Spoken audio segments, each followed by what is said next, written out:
jour que je respire mérite un sourire. Chaque jour mérite un sourire.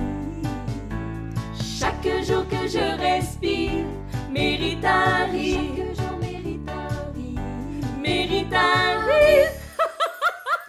Bonjour, je suis Carole Fortuna et j'ai créé l'entreprise Communisson. Je vous accompagne à consolider les fondements de votre être, que ce soit dans votre sphère intime, personnelle ou professionnelle. Je vous accompagne à être vous pour oser marcher votre chemin de vie et faire décoller, faire vivre vos projets. Pour cela, et par expérience, cela passe par la confiance, par la communication et la joie. J'ai divers outils à votre service pour vous accompagner au plus près de vos besoins. Bonjour chers auditeurs et auditrices, aujourd'hui je suis enchantée de recevoir Angélique Brizard. Alors vous allez voir, elle a plein de talents. Et Angélique se trouve dans l'ancienne région où j'habitais auparavant, une région magnifique, un département sublime et vert, qui est très accueillant, qui sont donc les Yvelines. Bonjour Angélique. Bonjour Carole et bonjour à tous. Bien, alors on va commencer tout de suite par ta présentation. Moi, j'aimerais que tu puisses nous dire quels sont tes talents, qui es-tu, que fais-tu et surtout quelle est ta mission, s'il te plaît. Bien sûr, avec plaisir. Donc, je m'appelle Angélique Brizard. Je suis avant tout une femme qui aime la vie. J'ai 33 ans et je suis mariée. Je suis maman d'un petit enfant qui a bientôt 3 ans, petit garçon. Et professionnellement, je suis psychanalyste transpersonnelle et j'ai plusieurs cordes à mon arc, mais celle-ci, c'est vraiment la principale. Et j'ai mon cabinet sur Sonchamp, dans les Yvelines, et je fais aussi des consultations à distance. Déjà, voilà pour ma petite présentation. Alors juste Ouais, ouais, tout de suite, je vais te bien couper sûr. la parole. C'est qu'est-ce que une psychanalyste transpersonnelle? En fait, la psychologie transpersonnelle, c'est un courant de la psychologie qui va intégrer la spiritualité en thérapie. Et Hmm. donc, ça va rejoindre ta question sur ma mission parce que, en fait, je dirais que j'ai un peu deux missions. Je ferai la distinction entre la mission personnelle et la mission professionnelle. C'est-à-dire que professionnellement, je crois que la mission que j'ai ou que je prends, on va dire, c'est celle d'essayer de réconcilier le monde de la spiritualité et de la psychologie, qui est, selon moi, assez séparé aujourd'hui. Et c'est pour ça que j'ai choisi professionnellement ce courant-là, parce qu'en fait, quand on fait des études de psychologie universitaire, on apprend quand même des courants très spécifiques, alors qu'en fait, il y a une ouverture qui n'est pas du tout amenée. Et dans mon parcours, moi, personnel de thérapie, j'ai eu besoin de me questionner sur quel est le sens de la vie, sur ben, justement, est-ce que j'ai une mission ici, et chose qui est absolument effacée des programmes de psychologie traditionnelle. Et donc, ce courant de la psychologie transpersonnelle amène ces questions-là. Ah, c'est intéressant. Donc en fait, ton parcours de vie a vraiment été le moteur de cette envie d'aller chercher donc une,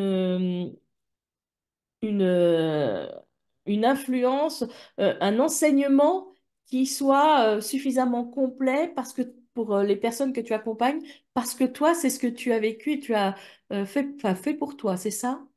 Oui, je pense qu'à un moment donné, je réponds à un besoin aujourd'hui que j'ai eu moi dans mon parcours où en fait j'ai été voir des psychologues traditionnels et en fait je trouvais ça trop superficiel. En tout cas pour moi, ça restait enfin, ça manquait de sens et je m'y retrouvais pas. Et j'ai été voir après beaucoup de thérapeutes alternatifs dans lesquels j'ai trouvé pas mal de réponses, mais il y avait des choses qui me manquaient aussi. Et Hmm. donc, quand voilà, je me suis questionnée sur mon parcours et ce que je voulais faire professionnellement, Du coup, je me suis formée à plein de choses. C'est pour ça qu'aujourd'hui, j'ai pas mal de cordes à mon arc. J'ai commencé par le shiatsu, la psycho-énergétique. Je suis astrologue aussi, sophrologue.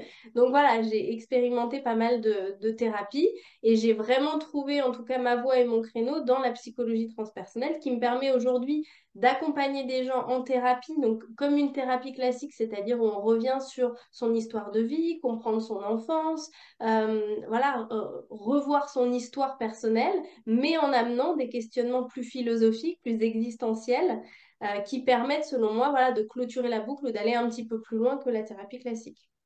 C'est super intéressant, d'autant plus que moi, dans ma croyance, psychologie et philosophie étaient des sœurs. Voilà, bien souvent, la philosophie, quand je philosophe, j'ai l'impression d'être en train de faire une séance de psychologie, voilà, et de même dans le sens inverse, hein.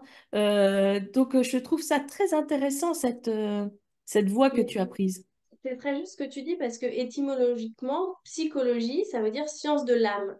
Et du coup, qu'est-ce que l'âme? Donc à partir du moment où on s'interroge à la psychologie, on est obligé de s'intéresser à qu'est-ce que l'âme. Et c'est quelque chose pour autant qu'on met complètement de côté dans les études plus classiques d'aujourd'hui. Et à la base, la psychologie et la philosophie étaient confondues. Quand on s'intéresse à l'histoire de la psychologie, au début, c'était les philosophes qui amenaient des questionnements sur ben, c'est quoi la distinction, les rapports corps-esprit, c'était ça les questionnements par exemple qu'il y avait à l'époque. Et après, quand on a eu une psychologie plus scientifique qui est apparue dans les années 60, 1960, qui a commencé en fait à pouvoir mesurer les sensations, les perceptions et la mémoire, etc. Et donc, ce qui a été génial parce que ça a amené des avancées incroyables, extraordinaires et qu'on comprend très bien des fonctionnements psychiques, mais pour autant, on en a du coup oublié la question de l'humanité, de l'âme. Et ce que je reproche un peu aujourd'hui à la psychologie classique, c'est qu'on va dire, ben, c'est le cerveau qui. Et, Hmm. euh, et moi, en fait, ça m'interpelle toujours parce que est-ce que c'est le cerveau qui décide de faire ci et ça? Moi, je pense qu'avant tout, on est une âme spirituelle incarnée dans un corps et qui, du coup, amène des connexions chimiques dans le cerveau, mais il faut pas tout inverser. C'est qui, c'est pas le cerveau qui, c'est l'âme qui agit à travers un corps. Et donc, le positionnement de départ, en fait, est pas le même en psychologie transpersonnelle qu'en psychothérapie, comme on peut trouver dans les universités, qui part du principe que c'est le cerveau qui, alors que moi, en tout cas, mon positionnement, c'est l'âme qui. Voilà. N'oublions pas le reste de notre être, hein. Exactement. Magnifique. Et alors, tu m'as dit aussi que tu avais une mission personnelle. Et quelle est ta mission personnelle? Alors, ma mission personnelle, alors elle va avec mon prisme, mes croyances et tout ce qui, ma vision des choses, qui est que finalement, comme nous sommes des âmes individuelles avant tout, je pense que quelque part, on a un peu tous la même mission dans le sens où on doit pouvoir exprimer son unicité personnelle dans le monde. Et donc, c'est en ça que je prends ma mission personnelle. Je crois que on a tous quelque chose à exprimer de très unique. Et je trouve qu'on l'oublie aussi un peu et que finalement notre mission serait simplement d'être soi dans ce monde, mais le vrai soi. Et c'est en ça que la thérapie est aussi intéressante, de faire la distinction entre ben, qu'est-ce qu'on m'a inculqué, quels sont les programmes erronés, qui je suis vraiment. Et à partir du moment où on se connaît vraiment, on peut apporter ben, sa part, sa touche personnelle dans le monde. Et en tout cas, c'est ce que j'essaye de faire à ma manière et ce que j'essaye à travers aussi ma profession d'inviter les autres à faire, de pouvoir s'exprimer personnellement. Qu'est-ce que moi j'apporte de différent juste par ma manière d'être, ma manière de penser, ma manière d'agir en fait. Donc voilà. Superbe, j'adore, j'adhère complètement. C'est vraiment exprimer son âme, hein. On en revient à cette âme, hein, finalement. C'est ça. Voilà. Qu'est-ce qui, au fond de moi me fait vibrer, me fait résonner? C'est mon âme. Et voilà. Et c'est celle-ci qui doit s'exprimer, enfin, qui s'exprime parce qu'elle est unique. Elle n'appartient pas à quelqu'un d'autre. J'adore, c'est merveilleux. Alors, qu'est-ce qui te met en joie, Angélique, dans la vie? Alors, eh bien, en fait, beaucoup de choses me mettent en joie parce que justement, j'ai plutôt une grande sensibilité Et donc, je vais chercher la joie dans tous les petits moments de la vie. Et donc, en fait, ma joie, je crois qu'elle commence dès le matin quand je vais réveiller mon fils, quand on va se faire le câlin du matin, quand je vais prendre ma petite tisane avec mon petit carreau de chocolat, quand je vais pouvoir aller me balader en forêt avec mon chien. C'est des moments que j'adore. Quand je vais voilà, accompagner mes clients et que voilà, il y a des séances particulières qui vont me toucher aussi. Jusqu'au soir où on va prendre un temps en amoureux avec mon mari. Tout ça, en fait, j'arrive à m'émerveiller et à mettre de la joie dans tout ce que je vis. Et ça, c'est quelque chose que j'ai découvert justement par mon travail personnel aussi et qui me permettent aujourd'hui d'aller chercher ces petites joies, ces petits bonheurs et qui font en fait pour moi un état un peu constant quand même de joie de vivre ou de Mm. bonheur en fait. Mm. Donc, voilà, je dirais pas qu'il y a une chose en particulière. Vraiment, il y a tellement de choses et même aussi petite soit-elle, en fait. Alors, face dans l'équilibre de la vie, face à la joie, il y a la tristesse. Et puis aussi, face au succès, il y a les échecs. Enfin, on rencontre cela et c'est normal, ça fait partie de notre vie. Toi, comment est-ce que tu agis, tu réagis quand tu es face à cela? Alors, à l'instar que je vis la joie de manière, on va dire, facile ou que je prends chaque petit moment, je suis aussi facilement dans la tristesse, la colère, dans toutes les émotions. Et en fait, la première chose, c'est que j'essaye pas de les gérer. En fait, je me laisse traverser par ces émotions-là. Et dans un premier temps, c'est toujours ça. C'est l'expression, en fait, de l'émotion sans chercher à agir dessus. Après, par contre, faut pas que ça dure trop longtemps. Mm. C'est-à-dire que je laisse le temps d'expression nécessaire pour l'accueil de ça. Et ensuite, j'essaye toujours de comprendre ce que ça a pu m'apporter comme information. Parce que je crois que chaque émotion est en réalité qu'une information et qu'elle doit servir à quelque chose. Alors parfois, ça peut juste être une décharge de tristesse, de quelque chose, mais souvent, il y a un sens et j'essaye de comprendre le sens à travers ça. Et moi, je fais beaucoup d'écriture. C'est vraiment les choses qui me parlent le plus, Oui. où je prends le temps, en fait, de traiter mes émotions. C'est-à-dire pour pas que ça dure trop longtemps et polluer tout le monde non plus. Et voilà, je prends un temps pour moi de décharge, de compréhension, peut-être même parfois de reprogrammation en fonction de ce qui vient. Mais voilà, j'ai besoin de ce temps d'écriture. Et après, comme ça fait partie aussi de mon métier, j'aime me faire accompagner aussi voilà, pour gérer plus facilement aussi ces moments qui sont plus difficiles. Donc, je suis thérapeute, mais consommatrice aussi de thérapie qui me permettent aussi d'aller mieux et de gérer ces moments de frustration. Alors c'est incroyable parce que au début, quand tu nous expliquais ton métier, tu nous disais, c'est important aussi de se poser des questions sur le sens de la vie. Et là, tu nous reparles de comprendre le sens de ces émotions qui viennent à toi, le message, quel est leur sens. Je trouve ça très intéressant parce qu'il y a vraiment un lien dans tout ce que tu es en train de nous exprimer, de nous expliquer.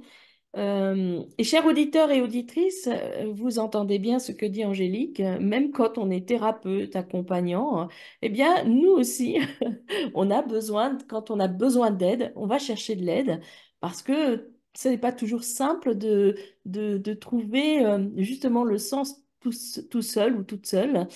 Parfois, on a besoin de quelqu'un qui nous guide et qui nous montre la croisée des chemins pour qu'on puisse choisir le chemin que l'on souhaite.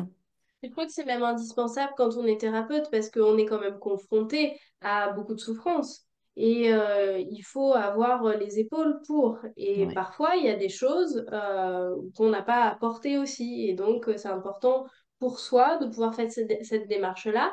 Et je dirais enfin, il faut démocratiser le fait d'aller voir des thérapeutes, des psychologues, parce qu'en fait, c'est simplement une manière de gérer plus facilement les choses qui vont mal. Parce qu'on reste tous humains et qu'à un moment donné, on traverse tous des choses plus ou moins agréables. Ça, c'est les expériences de vie, les événements qui peuvent arriver. Et aller voir quelqu'un pour moi, est une manière de régler plus rapidement et plus facilement le problème, en fait. Exactement, exactement. Et ça aide à, aussi à pouvoir enlever le brouillard, parce que tout à l'heure tu parlais de toutes les, enfin, tu parlais pas d'injonctions, c'est moi qui utilise le mot, mais des injonctions qu'il y a autour de nous dans la société, dans notre éducation. Et tu parlais justement de retrouver d'exprimer notre unicité, et donc de se faire aider pour enlever le brouillard là qu'il y a autour de nous, pour nettoyer et retrouver son unicité, son âme et pouvoir s'exprimer, ben voilà, ça se fait, c'est difficile de le faire tout seul. Oui, après, je pense que quelque part, on est tous aussi capables de le faire tout seul, mais ça demanderait de prendre vraiment le temps. Mm. Et bon, je pense qu'on va pas se mentir, on est tous dans des vies quand même assez actives, assez chargées, et que prendre vraiment ce temps-là, même tu vois, quand je te disais, là, je prends le temps de traiter mes émotions, bah, parfois, j'ai pas toujours le temps, ça m'embête un peu, etc. Et donc, même ce temps-là, je sens que même moi, qui ai pourtant un peu de bouteille avec mon travail, bah, c'est pas toujours facile de le prendre. Et donc, je suis obligée de me forcer un peu. Et donc, c'est vrai que quand on va voir un thérapeute, ce temps est consacré à ça, à soi, et donc c'est aussi plus facile sur ça. Mm. Parce que, voilà, on pourrait tous le faire, mais à condition d'avoir le temps, l'espace, et de le prendre, en fait, Ouais, ce de se moment-là. l'offrir. Ouais, Mm. exactement. Alors, de quoi es-tu fière dans la vie? Alors, plein de choses, mais je dirais qu'il y a une chose qui me rend la plus fière, c'est pour le coup ma reconversion professionnelle. Mm. Parce que du coup, j'ai fait cette reconversion assez tôt, donc j'ai quitté mon travail. Enfin, j'aime dire, j'ai fait ma crise de la quarantaine à 24 ans et je me suis vraiment lancée dans mon activité. J'avais 27 ans, le temps de faire mes formations, etc. Et en fait, ce passage-là, je suis fière de l'avoir fait à ce moment-là parce que ça a été un tsunami et ça a été très difficile de justement d'aller contre les injonctions parce que j'avais un travail. Avant, j'étais responsable commerciale pour une marque de cosmétiques. J'avais une vie qui, en apparence, était très bien. Et donc, quelque part, de tout lâcher pour faire un métier de thérapeute, en plus alternatif, c'est- c'était compliqué aux yeux du monde et encore plus parce que j'étais jeune. Et même moi, je souffrais du manque de légitimité à ce moment-là et je me disais, ah mais non, mais je peux pas faire ça, comment ça va se passer? J'étais emplie de peur à ce moment-là de me lancer à cet âge-là. Et dans ma tête, je me disais, oui, bah, je pourrais le faire plus tard, en fait, quand je serai plus vieille, ou même à la retraite, ou une fois que j'aurai fait ma carrière. Et du coup, ce tiraillement-là, j'ai réussi à le dépasser et à me lancer quand même. Et ça, je suis hyper fière de ça parce que je sais à quel point ce passage-là n'a pas été facile. Et il a fallu vraiment que je sorte de ma zone de confort pour assumer, en fait, de vouloir faire ça à cet âge-là. Et peu importe ce que les autres en pensaient et ce qu'on me disait, en fait. Ben, c'est magnifique. Alors, parce que moi, j'ai fait ma crise de la quarantaine à 50 ans, hein. Donc, Il n'y a pas alors, d'âge. chers auditeurs et chères auditrices, et je m'adresse aux plus jeunes là. Donc vous entendez bien hein, ce que dit Angélique. La, comment dire, la maturité, stop, on arrête de se dire 20 ans c'est jeune, c'est pas mature, 50 ans c'est trop mature. Enfin voilà, stop, stop, stop, stop. On a chacun, tout comme c'est notre unicité, on a chacun notre propre maturité. Et moi, je suis très admirative des jeunes gens comme toi, Angélique, qui ont cette maturité de se dire non, là, c'est pas ma voie, là, c'est pas ce que je veux, et de se mettre tout de suite en ordre de marche pour aller chercher sa voie. Et peut-être que dans quelques années, elle va encore changer cette voie-là.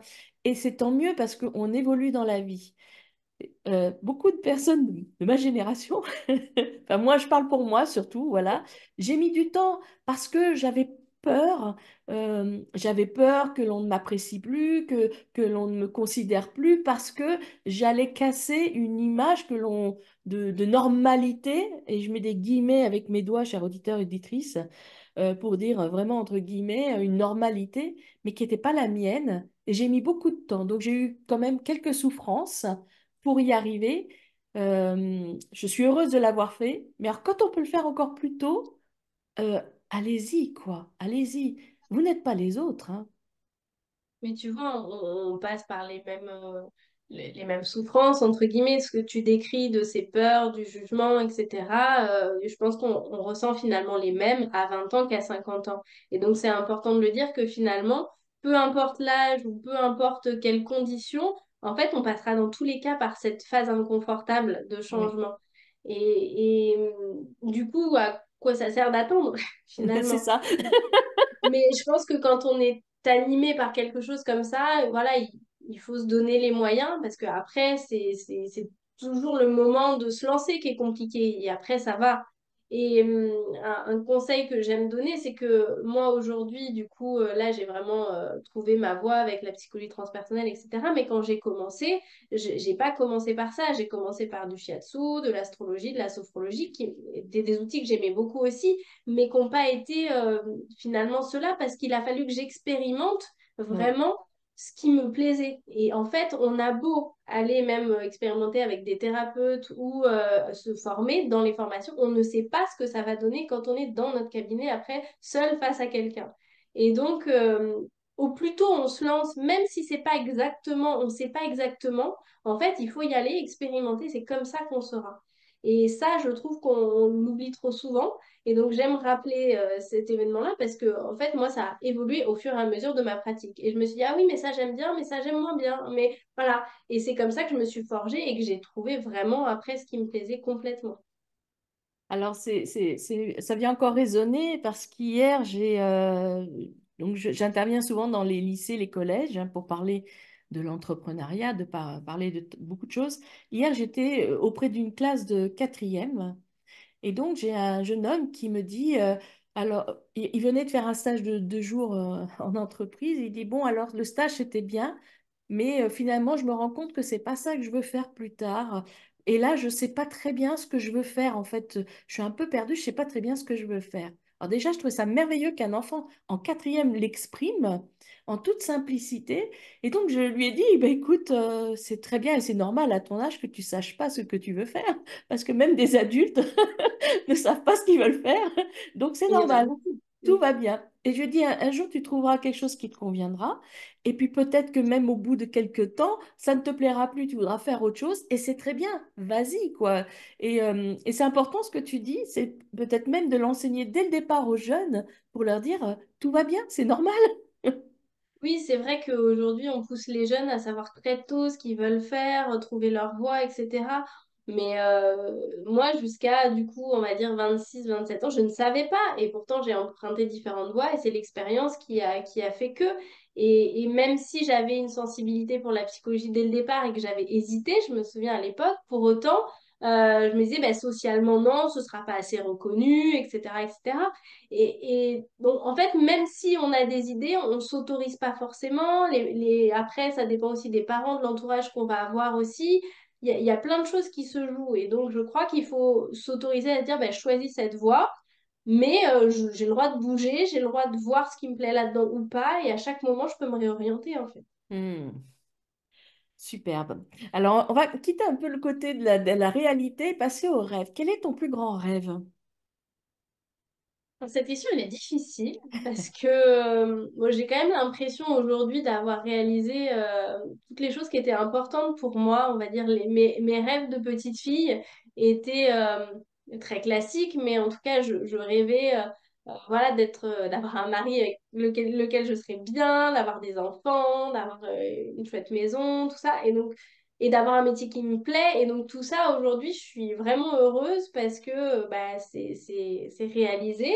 Après, je dirais que dans les rêves qui me resteraient maintenant, alors il y a les deux, il y a le rêve égotique personnel et il y a le rêve plus collectif. Le rêve plus personnel, ce serait donc très matériel, mais je rêverais d'avoir une très belle maison en plein milieu de la forêt. Oh, Voilà, ça voilà, parce que la maison pour moi est importante. J'aime me sentir bien dans mon lieu de vie. C'est quelque chose qui est vraiment fondamental et voilà, j'aime les belles choses et voilà, c'est quelque chose dont je rêve et que j'espère peut-être me permettre un jour. Et dans un côté plus philosophique et plus spirituel, plus collectif, bah, je rêverais en fait que on va dire, tout à chacun puisse faire un minimum de travail personnel pour harmoniser les relations les uns avec les autres et qu'on vive quand même dans un monde un peu plus paisible parce que clairement, tout ce qui se passe et ce contexte conflictuel sans cesse est lourd, difficile, douloureux et ça, je rêverais tellement, même pour mon fils en fait, de vivre dans un monde avec un peu plus de paix et je pense que ça passerait, si chacun faisait un minimum de travail personnel, je suis convaincue qu'on ne serait pas dans cette situation-là. Oui, et puis si on acceptait la différence, si on acceptait beaucoup de choses, hein, ce qui est incroyable, c'est que dans la nature, les animaux, parfois, il y a en effet des bagarres, mais parce que c'est dans l'ordre des choses, il faut se nourrir, etc. Mais il n'y a pas de bataille d'ego, de moi je suis le plus intelligent ou c'est moi qui ai raison, etc. Ça n'existe pas. Il n'y a que chez nous, les humains, qu'on a mis ce fonctionnement en place, mais on voit bien que que ça pollue tout en fait. Ça se passerait tellement mieux si on lâchait cet ego et si on acceptait bah, de juste vivre ensemble comme font les animaux d'ailleurs qui sont un très bel exemple de vie. Alors, je serais plus nuancée que toi sur Ah les ouais. animaux parce que pour le coup, on est quand même dans la survie et donc quelque part, j'en ai rien à faire de toi et je vais prendre ce qui m'interpelle Tu as que raison. moi. Donc, je pense que c'est des niveaux différents. En tout cas, les animaux, comment dire, ils vont se contenter de leurs propres besoins. Là, ils vont pas aller peut-être chercher le toujours plus que Hmm. nous, on peut avoir. Alors, dans un sens philosophique, le toujours plus, il a quelque chose de positif parce qu'on cherche à évoluer, on cherche à grandir. Mais il faut, en tout cas, c'est toujours quel est l'objet, en fait? Quel est l'orientation qu'on va donner finalement au pouvoir qu'on a que les animaux n'ont pas. Et donc, je pense qu'il suffirait, entre guillemets, d'orienter certaines de nos capacités vers quelque chose de plus bienveillant, bénéfique, pour pouvoir grandir et faire quelque chose de meilleur. Parce que aujourd'hui, moi, j'aimerais absolument pas vivre dans le monde des animaux. Je pense qu'on a plein, tu vois, de choses qu'on a réussi à faire évoluer, avoir plus de conscience, et c'est magnifique, tu vois. Quand on voit à quel point l'humain est capable de faire des belles choses, et même, tu vois, même de se sacrifier pour l'autre, tu vois, alors je dis pas qu'il faut faire ça, hein, c'est toujours le but de trouver l'équilibre, mais en tout cas, on a une conscience de l'autre qui est quand même très, très belle que n'ont pas forcément les animaux. Donc voilà, c'est juste si on pouvait mieux gérer nos capacités, mais comme tu dis, l'ego, si on pouvait mettre voilà, de la nuance, réussir à être plus maître de soi et moins dans ses instincts personnels de pouvoir, etc., mais plus conscient. Ah, tu as raison quand même de m'avoir remis un petit peu dans cette image de l'animal, parce que moi, j'étais dans un monde merveilleux, tu vois. Et tu as raison, ce sont des nuances qui sont importantes. Et c'est important d'en tenir compte. Donc, je te Oui, remercie. avec plaisir. Non, mais c'est vrai, tu sais, c'est comme, parce que moi, je suis végétarienne, donc j'ai comment dire, une sensibilité par rapport aux animaux particulière. Mais pour autant, quand je vois que des militants végétariens ou véganes te disent que l'animal est meilleur que l'homme, ça, je suis absolument contre. Je crois qu'il faut rester sur le fait que les animaux, bah, on est hyper heureux de les avoir et que, évidemment, c'est des êtres qu'on doit protéger, mais on ne doit pas les idéaliser non plus parce que s'ils ont le choix de te trahir en quelques secondes, ils vont le faire Ils vont aussi, le faire, c'est vrai. alors que les humains vont finalement avoir plus de conscience, plus de Oui. remords, plus de culpabilité, tu vois. Et donc, je pense que malgré tout, les humains sont supérieurs, alors sans rentrer dans quelque chose voilà, où on doit leur faire du mal, au contraire, on doit les protéger, mais voilà, on doit d'abord, je pense, faire attention à l'humain et ensuite à l'animal. Donc, quelqu'un qui milite pour les animaux, mais qui va cracher sur un humain, là, je trouve pas ça très logique, tu vois. C'est vrai. Mais tu as bien raison là-dessus, je suis d'accord avec toi, entièrement. Alors maintenant, la question c'est, dans la vie, on reçoit plein de conseils, euh, Bon, ça dépend, il y en a certains qu'on accepte, d'autres pas, mais pour toi, quel a été le conseil que tu as reçu qui a été le plus impactant dans ta vie? Ah, cette question, elle me fait rire parce que, en fait, j'ai l'impression de pas beaucoup écouter les conseils. Parce que c'est vrai que même si on reçoit beaucoup de conseils, moi j'ai plutôt tendance à faire les choses plutôt à ma manière. J'écoute, mais voilà, après je fais à ma sauce souvent. Néanmoins, il y a deux éléments et en fait deux choses auxquelles je pense et qui se rejoignent. La première qui va faire le lien avec ce qu'on disait avant dans ma reconversion professionnelle, le jour où j'ai justement hésité à me lancer, où je savais pas trop quoi faire, c'est une thérapeute qui m'avait dit mais justement, c'est ça que tu dois faire, être thérapeute et dès maintenant. Et du coup, ça m'avait interpellée. Je me souviens très bien, je lui avais répondu ah ben non, mais je ferai ça quand j'aurai 50 ans, mais pas à mon âge, quoi, tu vois. Et du coup, voilà, elle m'avait tout de suite amené ça et qui va rejoindre du coup la deuxième personne qui est mon mari. C'est pas tant un conseil, c'est plus une influence ou une invitation. Mon mari est beaucoup plus direct et frontal, on va dire, dans son approche de la vie. Et lui, il va vraiment à chaque fois me dire, mais vas-y, quoi. Il vaut mieux faire quelque chose de mal que de rien faire. Et du coup, cette invitation à y aller, même si c'est pas parfait, au début, j'avais beaucoup de mal. Et ça, finalement, c'est des conseils que j'ai suivis et qui m'ont beaucoup libérée. Et même dans le relationnel, parce que j'étais une personne plutôt très timide et réservée. Et donc, même dans le relationnel, j'allais plus facilement envoyer un message qu'appeler quelqu'un, par exemple. Et mon mari, il était là, mais appelle! Appel direct, on discute, tu règles le truc, et voilà, de manière très pragmatique. Et je l'ai assez écouté là-dessus. En tout cas, son influence ou la vie à ses côtés a fait que ça m'a amené à maintenant plus d'ouverture, plus de lancement. J'ose plus et je trouve que c'est un beau conseil. Ce qui me fait penser d'ailleurs même aux réseaux sociaux. Quand j'ai Oui, commencé même mon activité, poster une photo sur les réseaux sociaux, même si j'étais pas dessus, je m'en faisais une montagne en me disant mais qu'est-ce qu'on va penser, est-ce qu'elle est bien, est-ce qu'elle est parfaite, etc.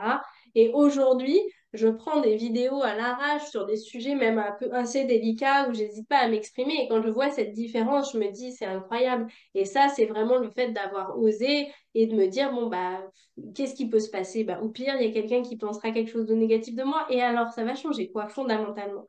Et donc, voilà, donc mon mari et cette thérapeute qui m'ont orientée sur le fait d'y aller quand même. T'appréhendes, t'as peur, ben oui, tu vas peut-être te prendre des choses qui vont te titiller, mais vas-y en fait. Et ouais. ça, je pense que c'est le meilleur conseil finalement qu'on ait pu me donner. Bah, superbe, superbe. Tu as reçu donc des beaux cadeaux et c'est le moment maintenant tant attendu des auditeurs et auditrices pour recevoir ton cadeau. Alors, que souhaites-tu nous offrir? Alors, aujourd'hui, je souhaite offrir une réflexion à chacun. Oh. Que, on en a parlé, la question pour moi du pourquoi et voilà, des questions profondes, existentielles ont été importantes pour moi. Et je pense que dans cette société où on est très axé sur le divertissement, où on se dit, bon, on te prend pas la tête, ben, moi j'ai plutôt envie de dire que non, réfléchissez profondément à des questions, prenez le temps. En tout cas, c'est la démarche de la thérapie transpersonnelle, de dire, mais en fait, je prends le temps de réfléchir à des questions qui vont me challenger un peu, mais qui vont me permettre euh, peut-être de vivre mieux parce que en réalité, la manière dont on voit la vie va déterminer la façon dont on va la vivre. Donc, j'ai envie aujourd'hui de vous offrir quelques questions qui me semblent fondamentales que je pose en thérapie et donc, ils sont assez complexes. Donc, je vais juste lire les questions et laisser à chacun, ceux qui seront intéressés, de prendre le temps de répondre au moins à une question qui lui parle. Et si même vous voulez répondre à toutes les questions, c'est en tout cas ce qu'on fait en thérapie et je pense qu'il est important. Donc voilà, je vais vous lire cette question et je vais vous inviter à, à réfléchir. Alors, la réponse ne viendra pas tout de suite, mais prenez le temps peut-être de les noter, de réfléchir par la suite à ces réponses. Alors, Ça te va? juste Oui. avant, donc prenez un cahier et un crayon si vous le souhaitez, si vous en avez près de vous. Et puis sinon, je vous invite à vous poser vraiment sur votre chaise tranquillement, voilà, les pieds bien posés au sol, d'inspirer, d'expirer. Et vraiment d'inspirer comme si vous étiez en train de sentir le parfum d'une fleur, d'expirer tranquillement. Et nous sommes prêts à t'écouter, Angélique. Alors, question. La vie a-t-elle un sens? Et si oui, quel sens lui donnez-vous? Question 2. Comment définissez-vous un être humain? Croyez-vous en l'existence de l'âme?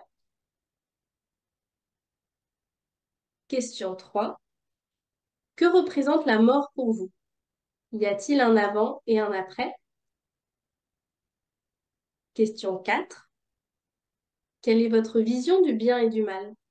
Le mal existe-t-il fondamentalement ou existe-t-il un bien absolu?